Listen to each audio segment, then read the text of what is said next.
2013 से हमारी हुकूमत के आने से पहले भी हमारी ये पॉलिसी थी, हमारा ये ख्याल था कि हमें अमन चाहिए, और हमें अमन जो चाहिए, हम अमन किस तरह हासिल कर सकते हैं, उसके अंदर बातचीत की बात हमने की थी। ये हमारी पॉलिसी थी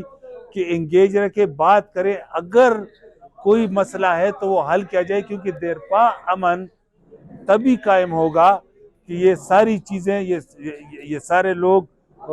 और अमन तरीके से उनके जो है वो मसाइल हल हो, और उनको ऑफर की गई थी। अब जो सेटलमेंट है, सेटलमेंट के अंदर बहुत सारी बातें हैं, उसके अंदर लोकल इश्यूज हैं, लेकिन आपने ये फैसला करना है कि जो हजारों लोग हैं उनके साथ आपने क्या करना है। तो जब हमने बातचीत की बात की तो उससे तो कम से कम इतना इत्मीनान आया कि पिछले 9 साल से इस सूबे में अमन था, इसलिए कि हम उनको फॉरेन एजेंडे के मुताबिक मारने पर नहीं तुले हुए थे कि हमने उनको खामखा मारने। हमने बातचीत का तरीका इख्तियार किया था। अब उसका क्या रिजल्ट निकलना था, हमारी हुकूमत ख़त्म हो गई, लेकिन मैं समझता हूँ कि फॉरेन एजेंडा हमारे पास नहीं था, इसीलिए हमारे खिलाफ रिएक्शन नहीं आया था। देखिए,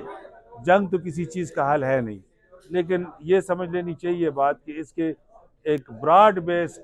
जो है वो कंसेंसस इसके ऊपर डेवलप होना चाहिए। इसके ऊपर नेशनल सिक्योरिटी काउंसिल के अंदर बात हो गई थी, जिस तरह नेशनल एक्शन प्लान हुआ था उसके तहत ये बात, ये इस वक्त तो कबल अज़ वक्त है, लेकिन उस वक्त जो हमने बात शुरू की थी उसका काफ़ी फ़ायदा हुआ था।